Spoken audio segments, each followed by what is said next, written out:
Welcome, everyone. Good afternoon. Welcome to another day of the 2021 Labor Trafficking Symposium, hosted by the Office of Sex Trafficking Intervention Research. Today, we are pleased to welcome three of the amazing people that I've met throughout the anti-trafficking movement as our survivor leaders, panelists.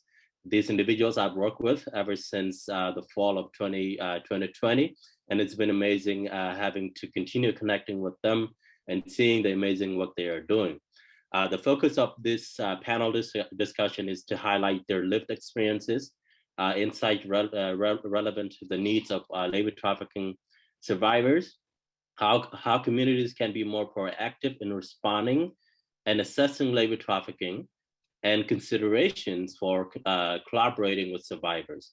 Through the panel discussions, I encourage participants who are joining us, the audience, to use the Q&A section, and we will answer those questions later on when we are done with the conversation. Without further ado, please welcome Yuri Guerrera, who's a bilingual survivor advocate, a public speaker, and a consultant. Yuri and her siblings and relatives survived the ordeal, slavery, labor trafficking for more than 20 years. Instead of dwelling in the fact, she fought back and uses her life experience and professional training to educate the communities and bring awareness and empowering survivors and victims of human trafficking. Yuri is currently a realtor in Texas, previously worked as a child youth advocate and substitute teacher. She completed a CHW Community Health Worker Promotorized Certification and recently graduated from the Human Trafficking Leadership Academy, Class 6, where I met Yuri. Yuri has presented at many prestigious conferences and participated in Story Corps Human Trafficking Awareness. She also participated in the Red Dress Bastado ADA Human Trafficking Survivor Panelist, and in the International Visitor Anti-Trafficking Program.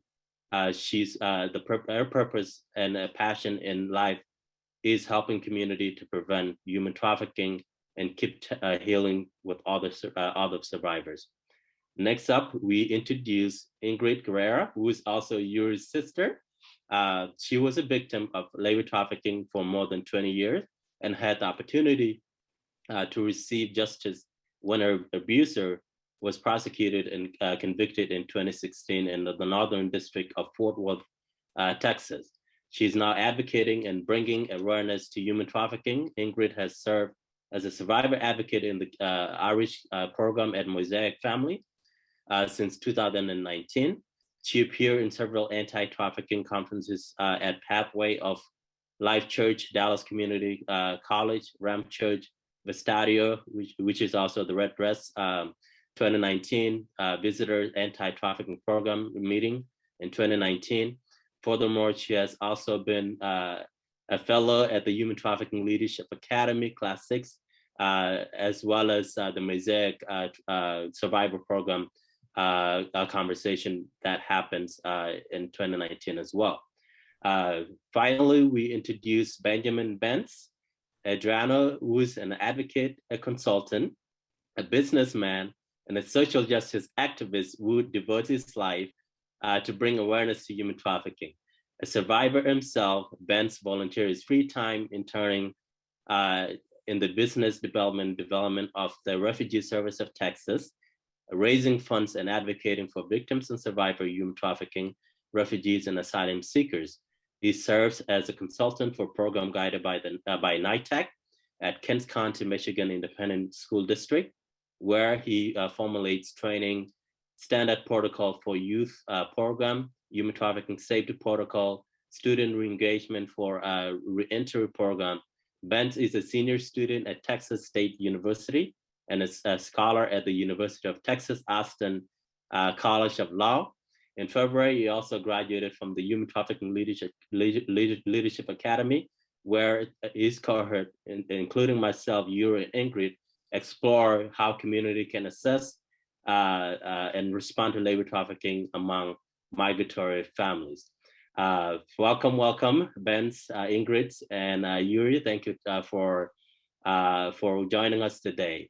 To start off our conversation, Yuri, during our fellowship, there were questions that I, wanted to ask you, wanted to have personal conversations, but it seems, during the setting, those were not appropriate to have. But I wanted to clearly, I wanted to know you personally. So one of the things that I wanted to ask you was the infamous question that most people ask survivors about of human trafficking is why didn't you escape sooner?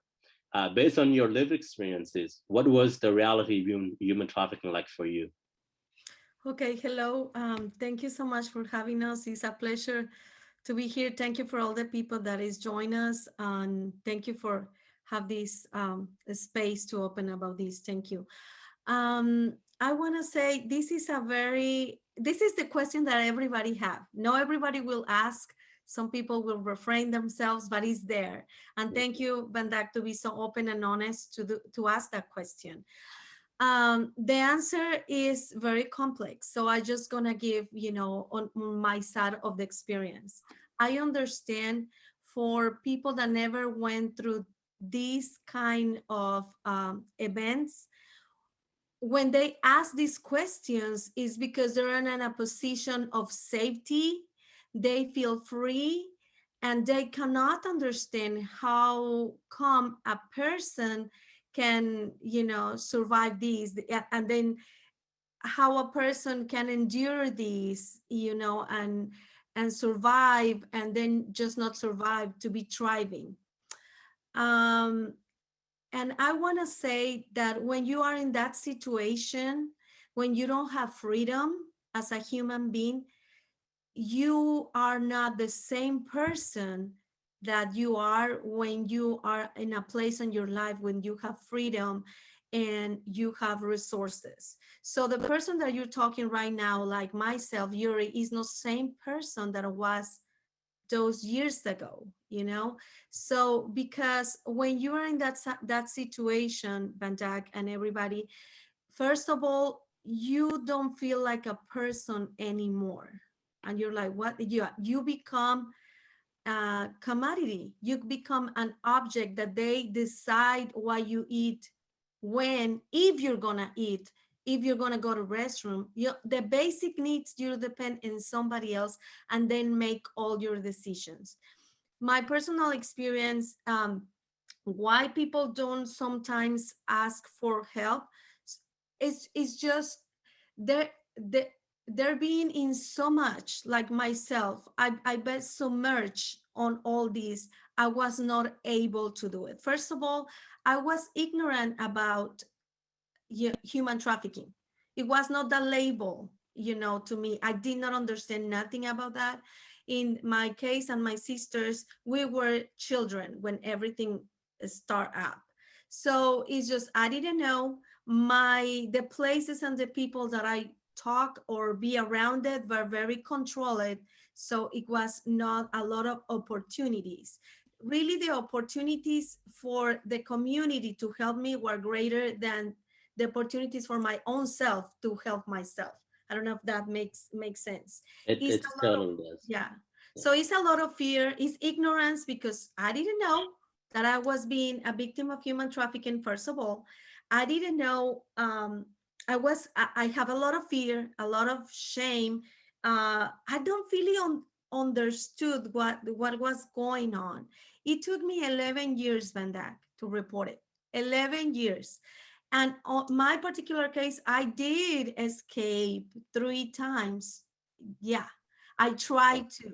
But when you don't have resources, you don't know anyone. I was in this country. I don't have my paperwork. My I didn't understand exactly what was going on. I escaped because it wasn't a point that I've been so abused that I just like growing up on age, and I just need to go. But it was very complex. I don't think it will take the whole time of the panel to explain. But basically, is every case is unique and different. But first of all, it's ignorance. You don't know.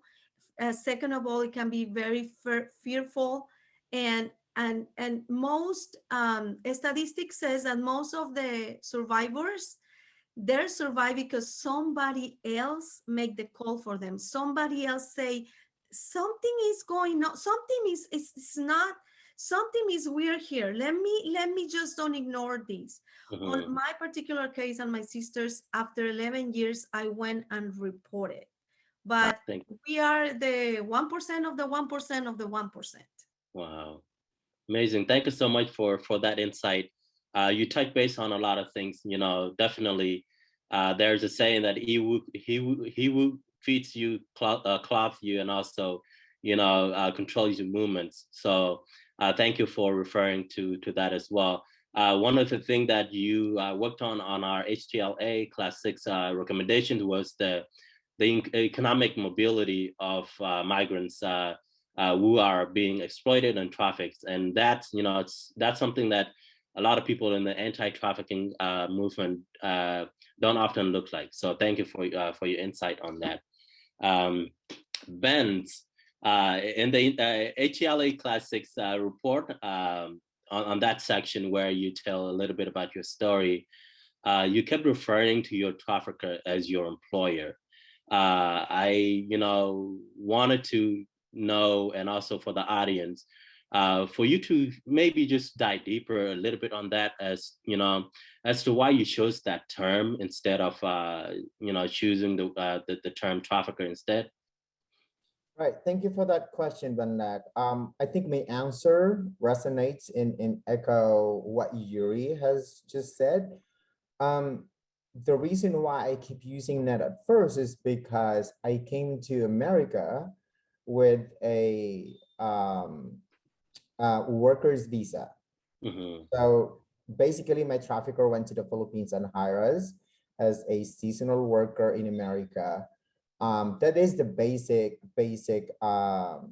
offer to us, like come to America and then follows like the diamonds, the rubies, the sapphires, and the gold on the plate, you know. So, but that's how it all started. And like what Yuri said, it took her 11 years, and that exactly is the same thing to me, because I thought I went to America as a worker and not a victim and not anything else but that. But I just couldn't, maybe I don't have, again, what Yuri said, it's an ignorance of a victim. Like I don't have a full understanding about human trafficking. What is the nature of human trafficking? What is what law protects an employee coming to America? Like I have no legal and appropriate knowledge on the terminologies and what protects an employee like me.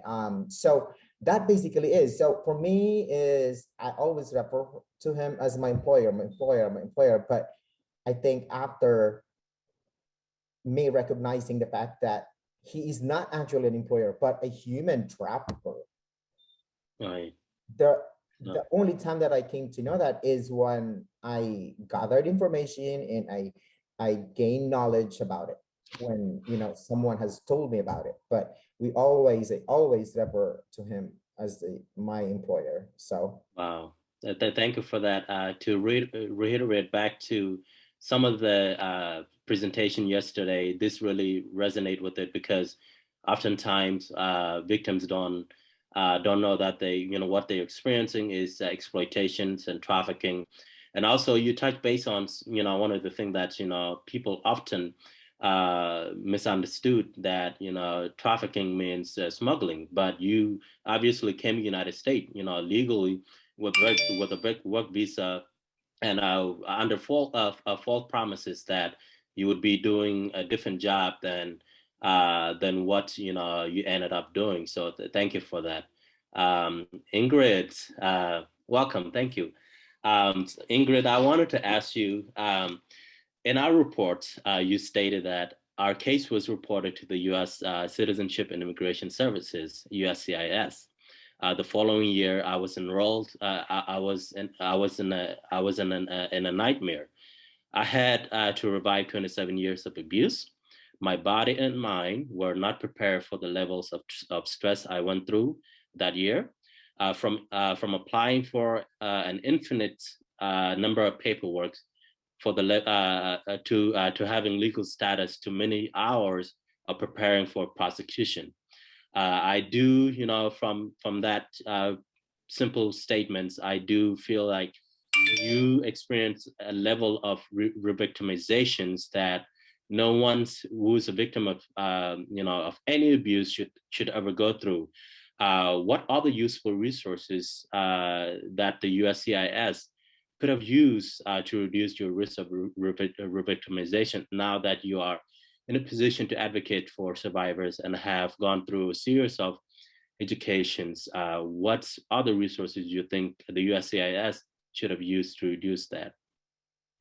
Oh, hi. First of all, I'm very grateful to be here. Thank you very much for inviting me. And in response to your question, I think they should provide more training for the agents. Like my agent was wonderful, but she did not make sure that I have all the emotional support that I needed. And it was provided at the end of the case when we went to the, the last day for sentencing or to hear the verdict of the case. That's when they gave us a card for the victim support person. So she was there with me just that last day. But through the whole previous year, I was, meeting with the lawyer and with the immigration agent. So I think, training their agents for them to know or to ask or with the agency that is recommending to immigration, if they're making sure they have the, emotional support that they need to go through the case. Because most of the, victims, specifically me, I was afraid. It was a lot of stress because you're afraid of authority, you're afraid of the police, you're afraid of immigration. So the only fact that she was calling me, when she called me, I will shake. What she needs, and then sometimes in the investigation, they make you feel like you're the criminal because they investigate everything from you too. So in that process, I did never feel like the support and the understanding. I was actually very numb of what was going on. And emotionally, it was very draining. Physically, I was losing my hair chunks and I did not understand what was going on. That I had to, count my story over and over to one person and another one and another one. And, start opening wounds and emotional things that you have not healed completely. And when you don't have the enough support, I was going to counseling, but I will say, counselors needs to have the right training for human trafficking, because sometimes when you meet with a counselor, they just listen to you and they don't know how to help you. Right. So through the case, that was my case. Right now, I'm with another one and it's differently. But I think they should, USI should have resources or a connection with the agency that is recommending them to ensure that the victim is ready to be, have the meetings with them for prosecution or just to gather information to prosecute the case. At the same time, they need to understand that victims are afraid. So sometimes they're not going to tell you all the truth because you're still afraid and you're afraid of the authority. So they need to have training for them not to treat them as criminals. And if they don't tell you, sometimes like I did not, if they didn't ask, I will not say everything just because I was afraid. So in one point, whenever they asked me already why you didn't tell me before, because I was afraid.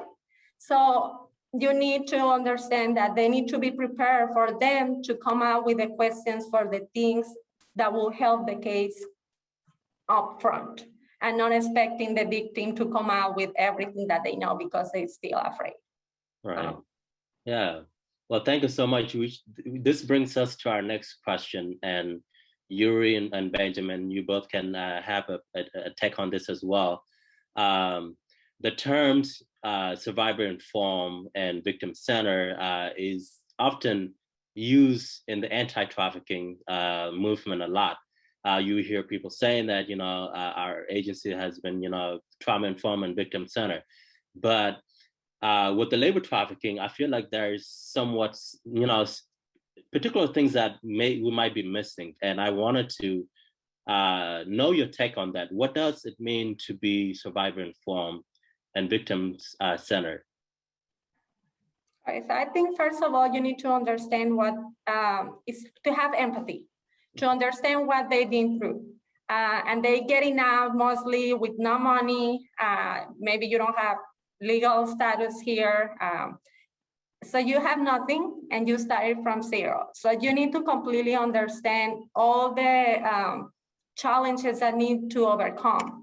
And at the same time, they need to learn, you have been dependent or someone's have been giving you orders. In my case, what I eat, why I didn't eat. So you need to learn to make your own decisions. So it's a process. So to be, survivor informed is you need to understand like every case is completely different and every person will have different needs. So case to case, you need to go what are those needs, and if they do have the resources needed, and if they know about the resources. In my case, like for example, they do give you a letter of certification for you to receive some medical benefits and stuff like that. But because I was full-time student, they denied me everything.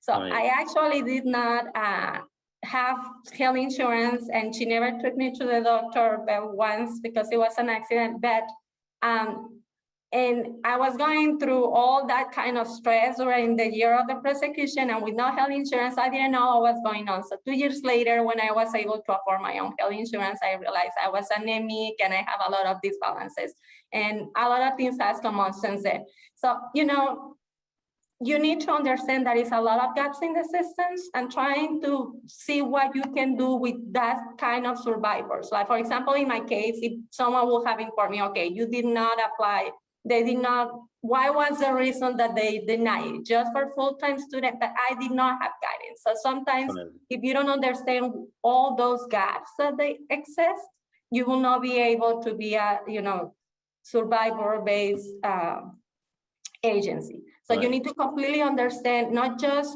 the resources available, but some of the gaps, or with examples of cases, what you can do about it to help them for the next victim that comes through you. The second part you say was victim-based, or how do you say it? Victim-centered. Victim-centered. So yes, and I think it's mostly the same concept. Yes. Do you need to have empathy and understand the fears that a victim has? And so I think the people or the workers need to understand the psychological process to heal.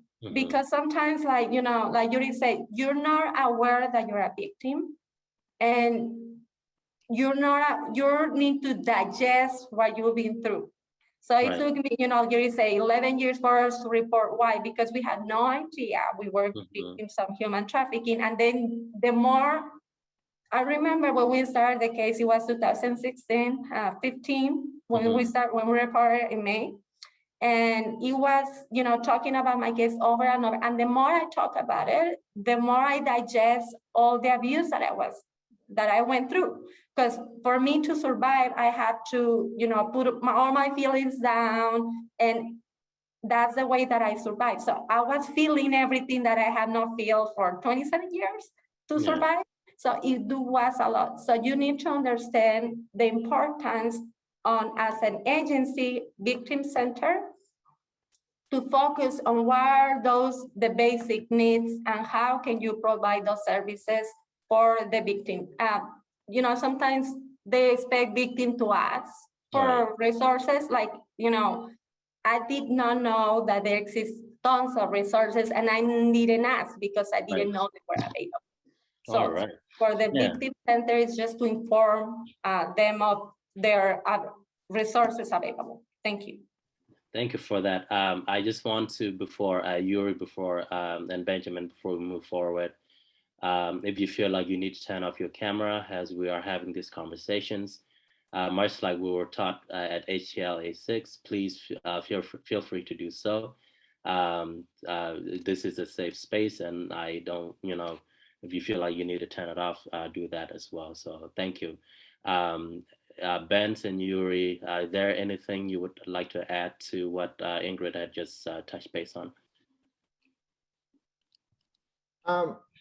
Ingrid actually said it so well. But I just like to add these things. So I think what happened, this is how I see it. Before you became a survivor, you know, you must be a victim first. So that's what happened to us, right? So I think the victim-centered approach for me is it's systematic focus on the needs and concerns of a victim to ensure the compassionate and sensitive delivery of service in a non-judgmental manner. Mm-hmm.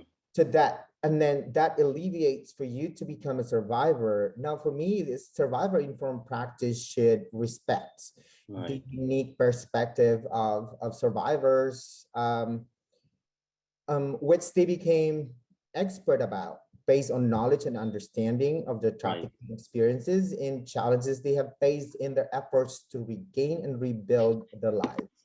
So yeah, after you became a victim, now you need to regain and rebuild your life, and then a survivor informed practice should respect that. Thank you for your input. I appreciate that, Vince. And I Yuri. just want to add, I agree with all of them, of course. And I just want to add to, to let them know to the organizations that they're doing an awesome work. And, this is not an easy task. It's very complex. So basically also tailor to the, survivor or victim, because uh, every victim and survivor will have a little bit different kind of needs, so Mm-hmm. always ask them and continue bringing to the table the survivors that want to bring their experience to the table. Not all of them want, because it's very it's hard to do it sometimes, but invite the ones that they want to bring the life experience to the table to keep helping and fighting, you know Right. next survivors and victims are keep fighting against human trafficking. Thank you. Well, thank you for that. Which also, this brings me to the question that was going to ask later, but I might as well just do so now. Oftentimes, to my own experience, as you three know, that I came to the United States as a refugee, and I took it upon myself to advocate on behalf of refugees, going to meet with member of Congress, speaking in front of congressional church members and community members at times where I'm invited by nonprofit organizations to come and speak.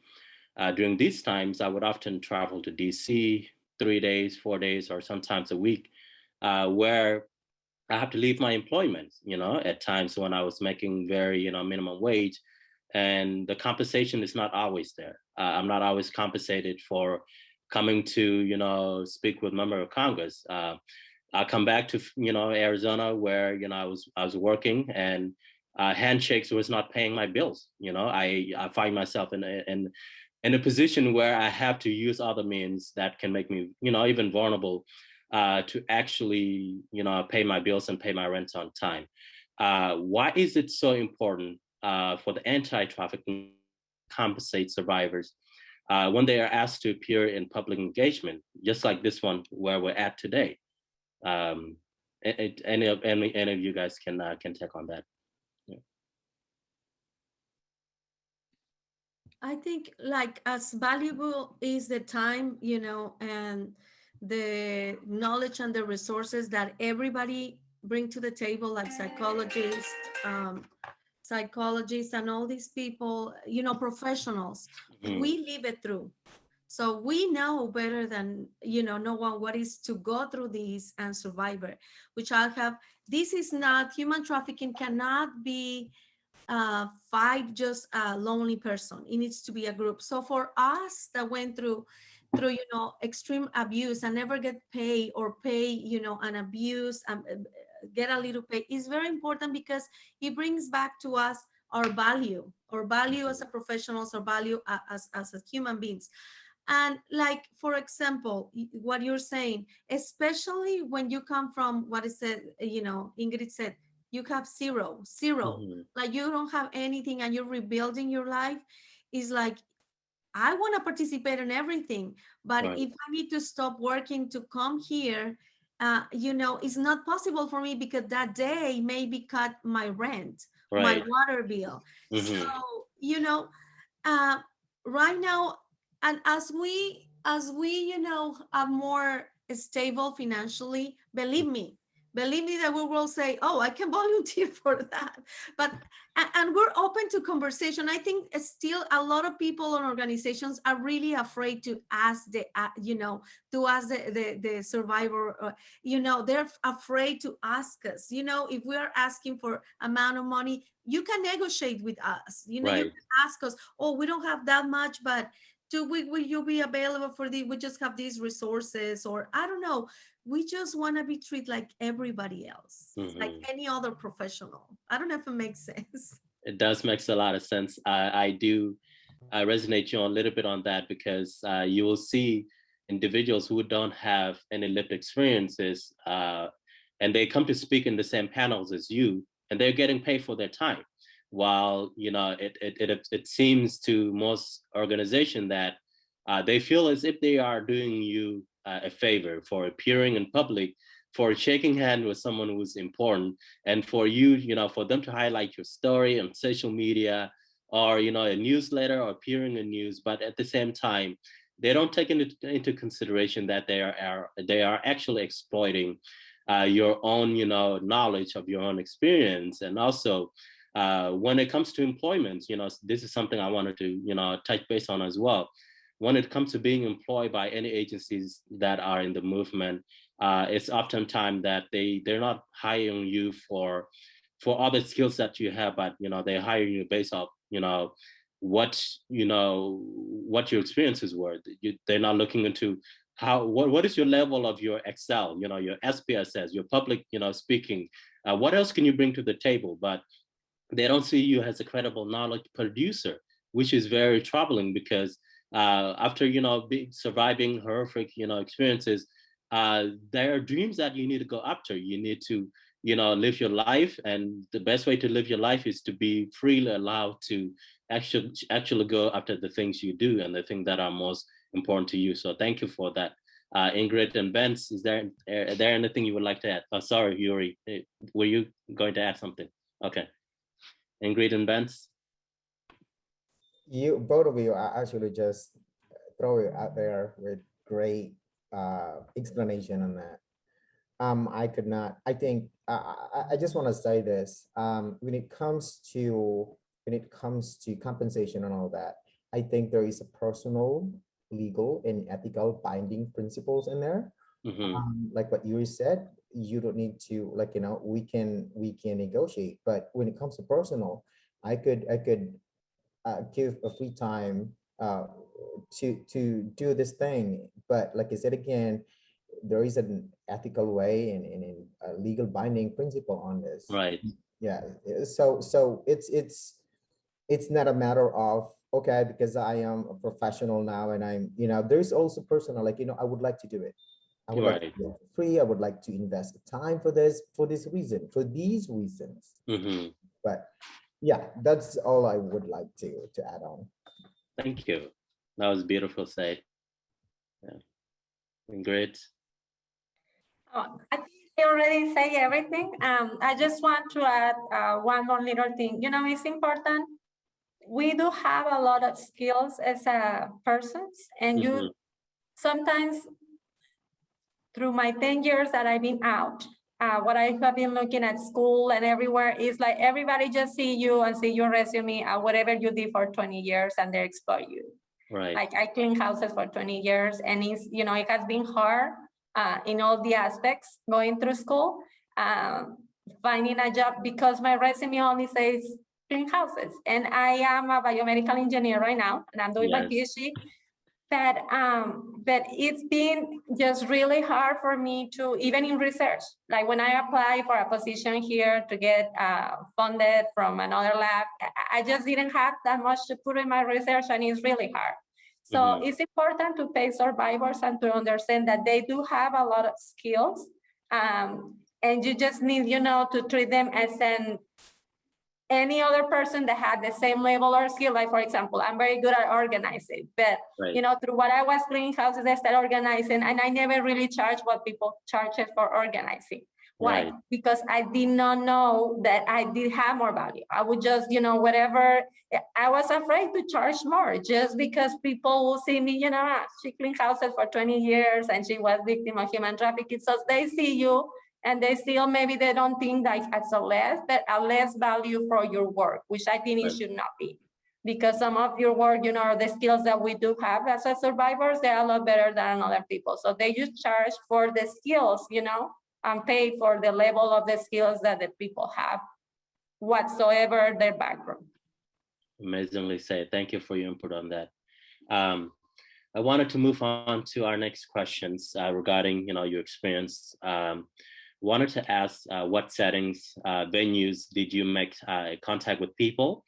And do you feel like there were missed opportunities for anyone and by anyone, including hotel employees, medical personnel, law enforcement, officials, and social service providers to connect with you during your trafficking experience? Were there any missed opportunities by these professionals or anyone in the public? Okay, I'll do it first. So yeah, when it comes to like connection to people, I think I work as a hotel worker. So I have a lot of opportunities to speak to different people, but I don't know whether they could be police officers, they could be authorities and medical professionals. But like I said, again, I don't know why. I don't know the reason why I should talk to them as a victim, because I don't identify myself as a victim that time. Mm-hmm. There could be there could be a lot of missed opportunities, but what I would like to focus on right now is the opportunities after I was acknowledged to be a victim of human trafficking. So I would like to focus on that thing. Right. So there, I have varieties of immediate, short, and long-term needs that must be addressed to help promote resiliency while I am reintegrating to the community. Immediate needs include ensuring my medical care, my food, my shelter, clothing, counseling, and acquiring identification. So those are like the most important thing for me, including employment, immigration status, in establishing trust to my family and my friends. But now I think many programs might be underfunded or ill-equipped to handle the high demand for healthcare services. Like my most, I think, interesting experience was the USCIS has just given me, I think, like a couple of days to provide a proof, a written statement from psychologists or psychiatrists, which is necessary requirement for acquiring my legal status, my visa, and compensation. Right.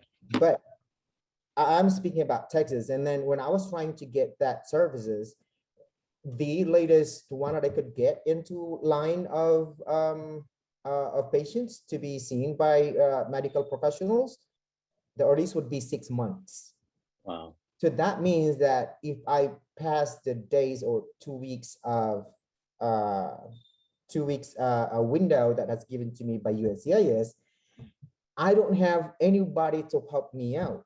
So it means that if I couldn't provide that that document, USCIS can declare that I am not, because I'm not allowed to get any legal status because I already surpassed the date that they have given me. All right. That is one of the most important things. Now, USCIS should treat victims and survivors differently when securing immigration status. That's how I believe. All right. It treat us with time sensitivity, as it is necessary for us to access services. Services that's provided only for individuals with legal immigration status. Right. Such as employment, education, training, medical services, and etc., which increases the likelihood of sustainable reintegration of a victim to the community. And additionally, the issues of economic deprivation and racial inequality act as a barrier to successful community That's a big one. Yeah, and put an individual at a high risk for re-trafficking. Hmm. Yeah, Yeah. so that's my take on that. Well said.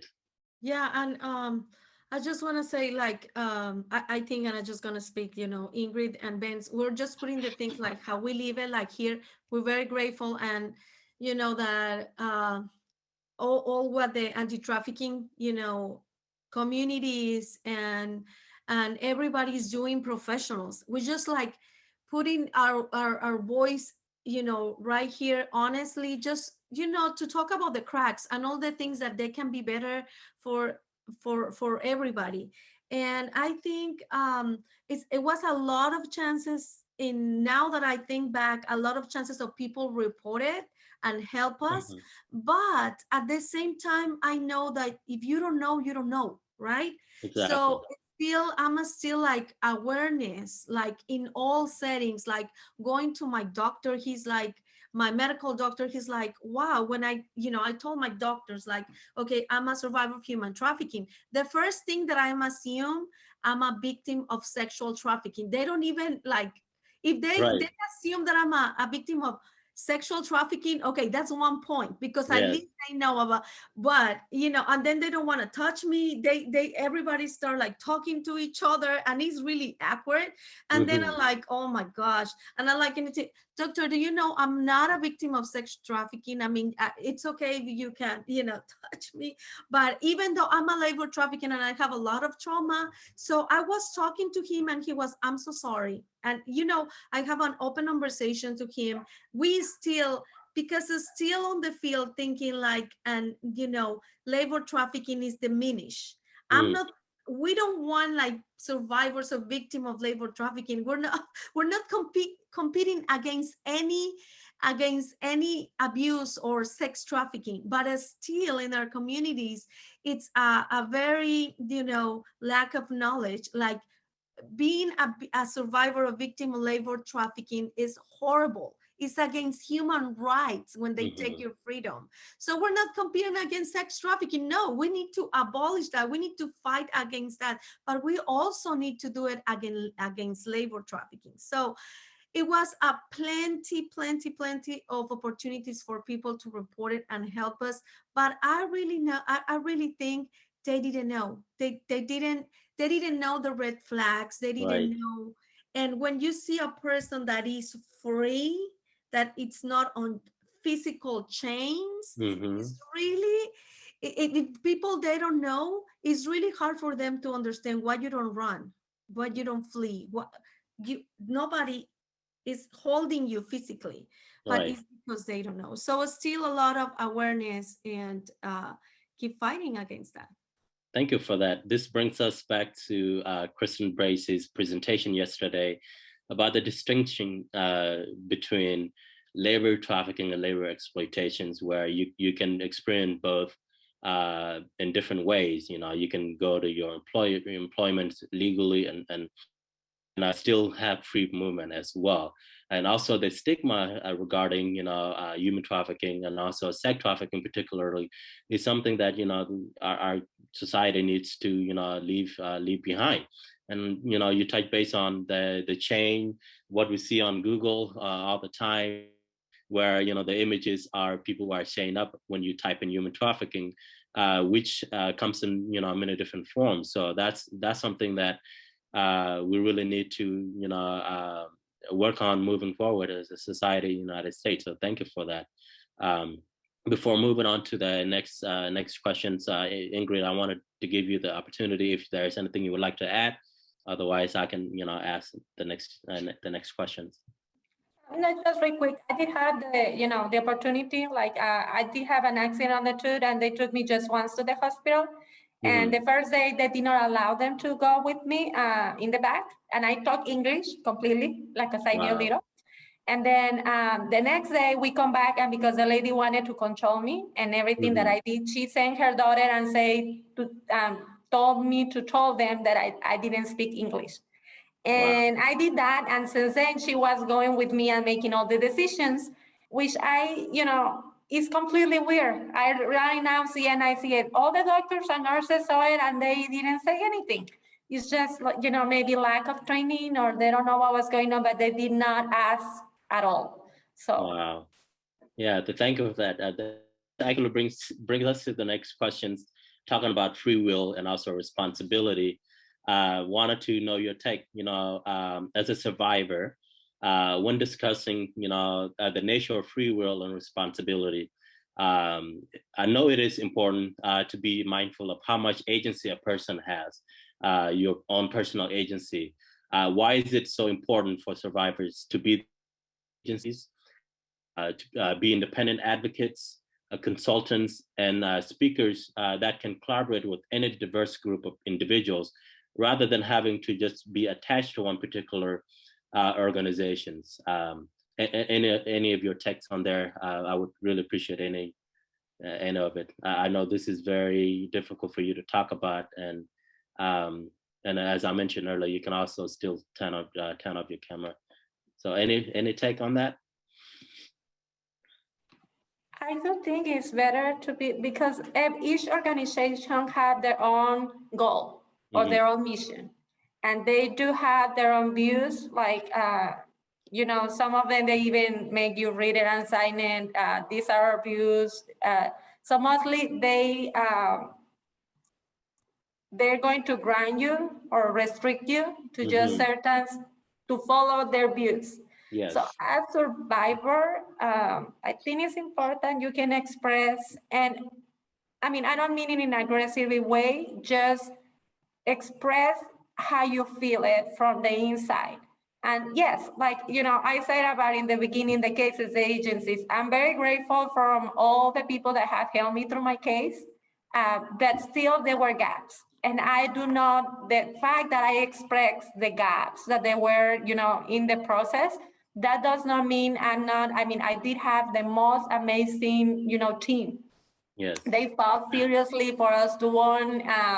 Mosaic has been an amazing, support. We still work, collaborate with it and everything. But if we don't, if we don't have the freedom to expect those gaps, then how they're going to be corrected, or how they're going to be addressed, how the people can start looking at the, from my point of view.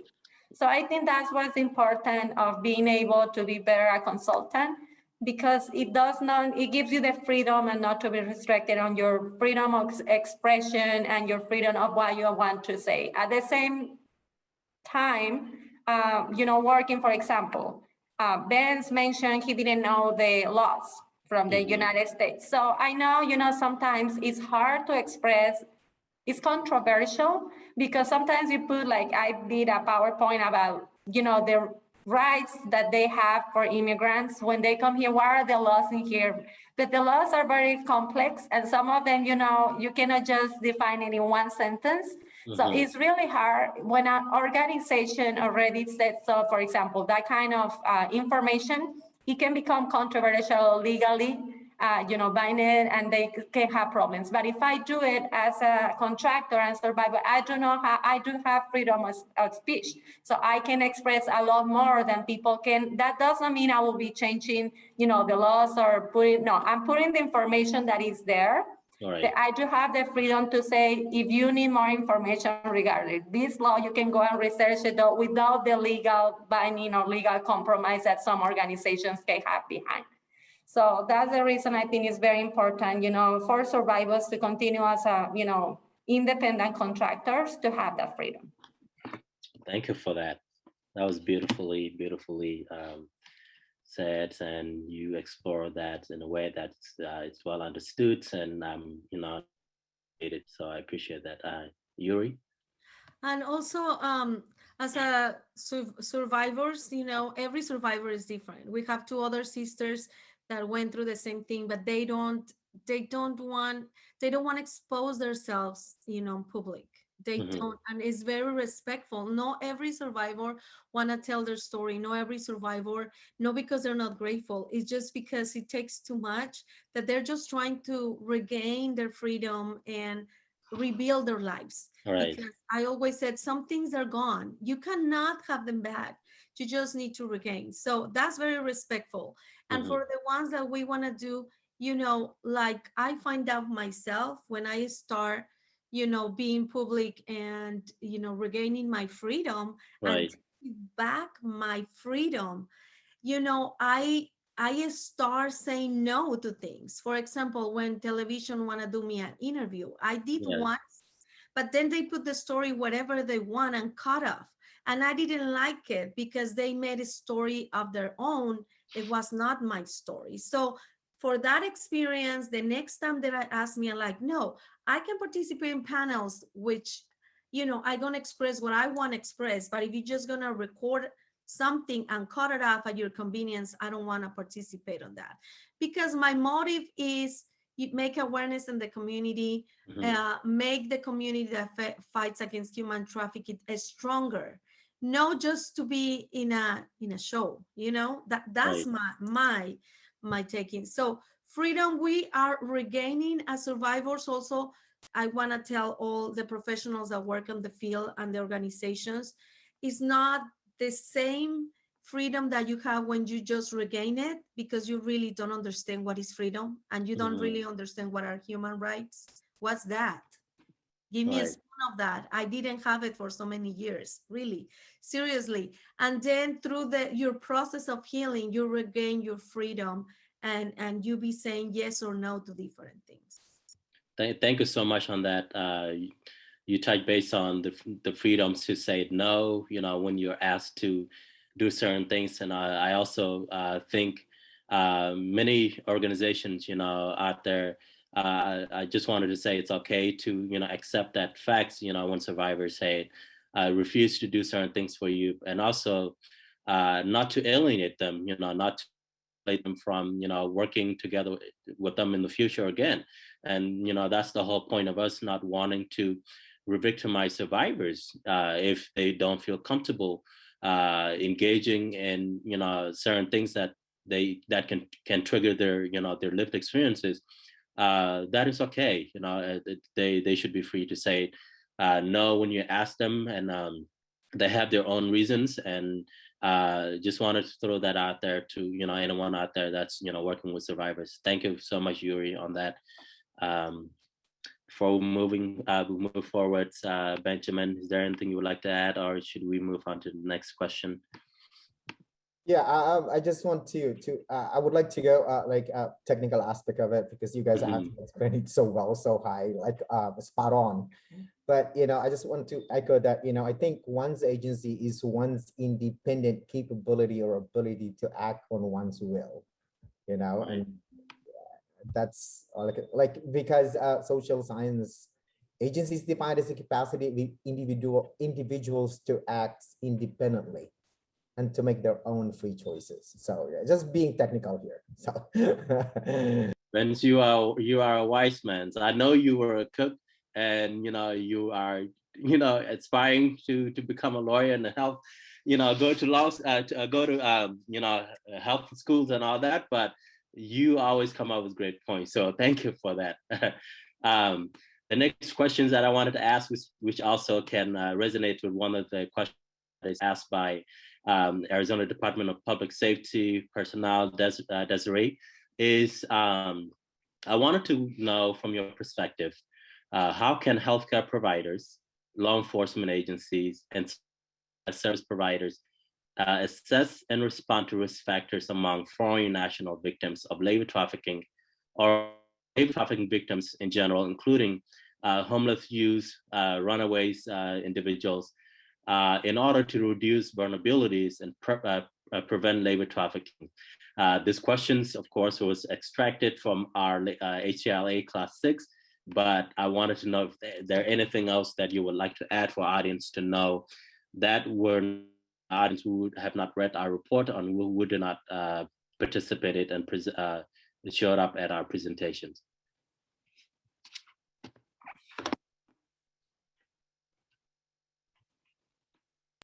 Anyone can have a take on this. Um, I don't know if it's possible, Bandak, but I think it will be helpful if on I guess in the chat, if they can link, the HTLA resources that we did, maybe for all the professionals and all the people that is participating, that they can, look through it. I don't know if that's possible or not, but Definitely, I just paste that right now. okay. So all the so they can go on and read more on economic mobilities, that we also recommended, as well as how to conduct a proper proper know your rights outreach. But for Desiree questions, she asked, before I move on to our next question to you two, she asked, give me a second.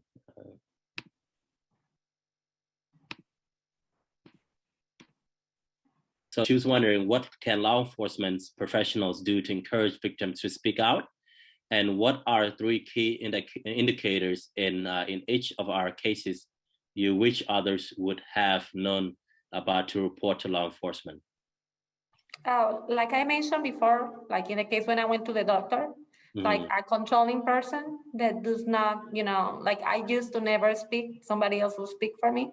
So that's a red sign. So I think they should have more training, like the responders, for them to see the red flags. Because try to convince someone that is already afraid and is afraid of the police, so you don't actually trust the police. So it is hard that you're going to actually approach them. So they need to understand the red flags. And with that, you can, of course, if you're in front of the person that is controlling them, you're more afraid of the person that has abused for many years. And I did a lot of crazy things, because even if I was in Mexico when she was already here, I was afraid of her 1,000 miles away. So you need to understand they have a power over you that is huge. So you need to, get them to different places and try to, tell them and gain their trust that they can trust you. But I think it's going to be hard if they're, first responders, they have no idea what are the red flags. Like in my case, they did nothing. And I say, I speak yesterday English and today I do not speak English. So how's that possible? Right. Thank you. And also, like, first of all, even though they don't see you in chains, you are, what Ingrid said, like, even myself, after escaping from that, I encountered my abuser years. When I saw her, I froze. I was not able to talk. I was like not myself. I was like, she was like taking, and we were in a public space. Nobody will notice maybe, but I was speechless. I was start shaking. I was able to walk away and start crying myself out. And I was just, what's going on with me? She doesn't have control anymore about me. But it's that, to that extent, the damage. So for people, they want like, okay, we're in an interview, you're here, nobody's here, start talking, this is your opportunity. I'm sorry, if you don't know how torture and how this person, this victim, is going through per years, that it will take time. So I just gonna tell them to be patient, and if they know about survivors, that they can reach out, because sometimes somebody that is not that like a police officer, and maybe be able to help, to gain a little bit of to gain the trust of the person that is there. But every case is different, and we do not fall in love of our abusers. I want to put that very clear. The majority, the 99.99% of survivors that I talk to, we really get aggravated. We do not. But when we live in a setting when almost the air that you breathe is controlled for them, of course you're like, okay, I'm gonna do whatever you say, whatever, because I know my consequences. But we don't fall in love with them. It's just, it takes us time to understand that we're really gonna be helped out, that they're not gonna have, they don't gonna have control over us, and it takes time. Wow. Thank you so much on that. I think any social worker out there can correct me on this with the Stockholm syndrome. Is that what it's called? I don't know if I'm right. Yeah.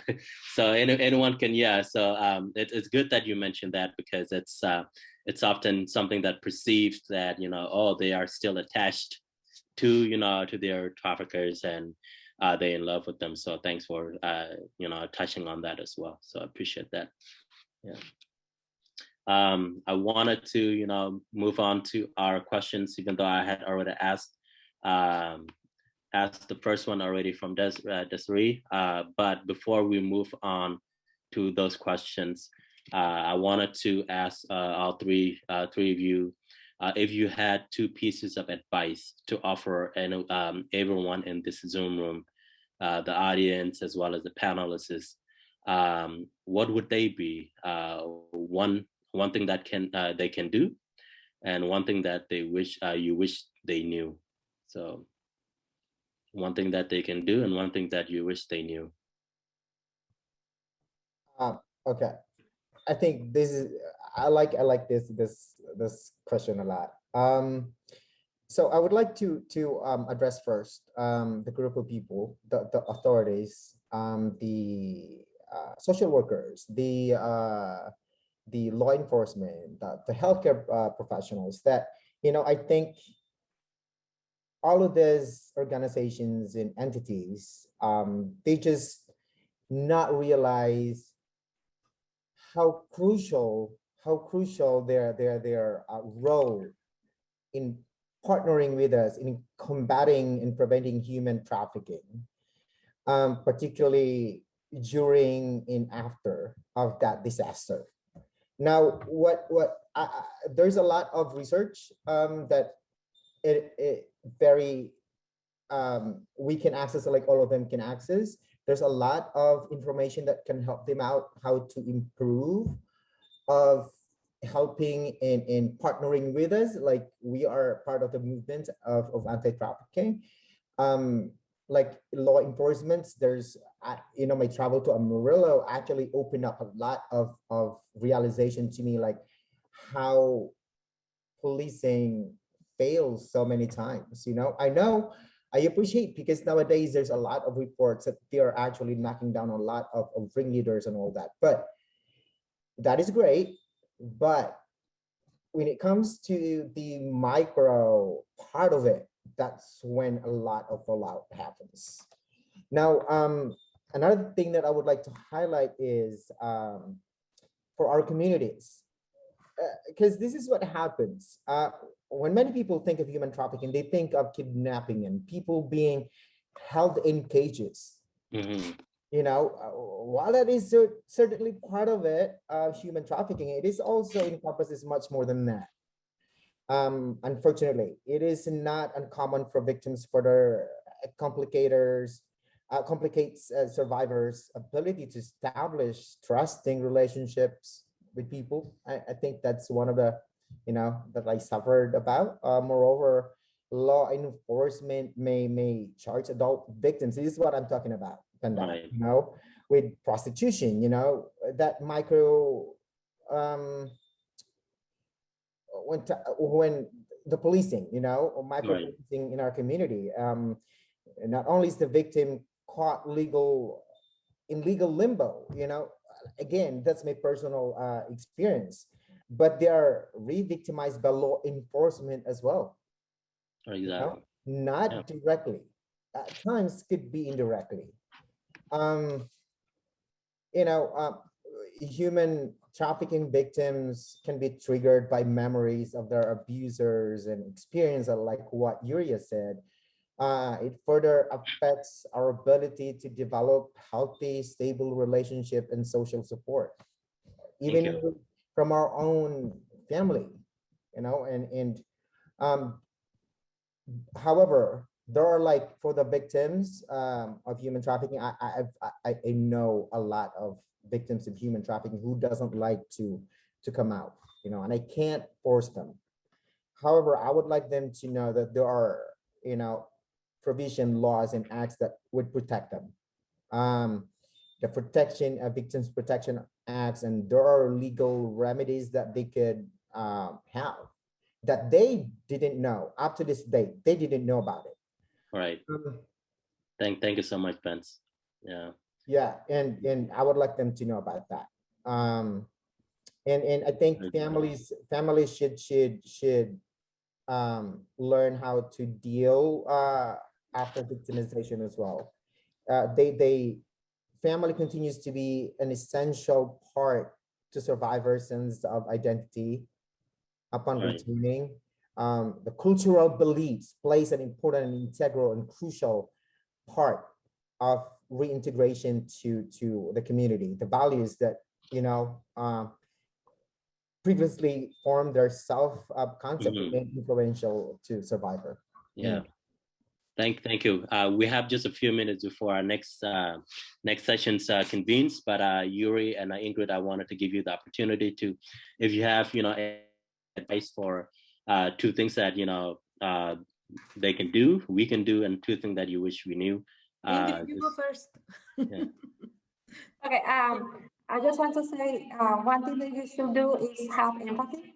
All the people that work with survivors, you should have to have some empathy to understand what they've been through, so you can understand them better. And the thing that you can do is, I think, and you don't know, they if survivors sometimes they don't need you to feel sorry for them. For me, it's an offense when people feel pity for me. Please don't do that. We are human beings, and see me as the person that I am, not as the person I am because what I live. Thank you. Yuri? Okay, my one thing that they can do is keep fighting against human trafficking and, advocate to the term of labor trafficking go together.